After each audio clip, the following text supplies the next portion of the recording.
আমরা আমাদের নবীকে সবচেয়ে বেশি ভালোবাসি, যিনি আখিরি নবী, যাকে বলা হয়েছে ওয়ামা আরসালনাকা ইল্লা রাহমাতাল লিল আলামিন।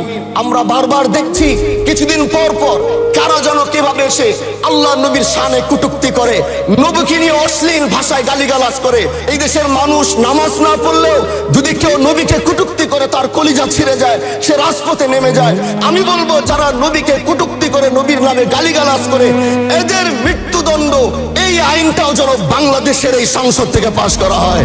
মাননীয় স্পিকার, এলাকায় বলেছিলাম যে আমরা ন্যায়ের পক্ষে কথা বলবো, ইনসাফের পক্ষে কথা বলবো। তখন অনেকে হাত ধরে বলেছিল, হামজালা ভাই জাতীয় সংসদে যখন যাবেন একটু বললেন হাদি হত্যার বিচারটা যেন হয়। ন্যায়ের পক্ষে কথা বলেছিল, ইনসাফের আওয়াজ দিয়েছিল।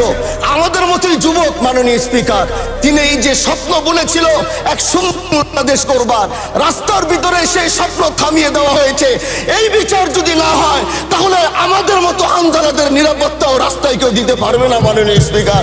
এই জন্য আপনার মাধ্যমে আমি বলতে চাই, হাদি হত্যার বিচার যেন সুনিশ্চিত করা হয়।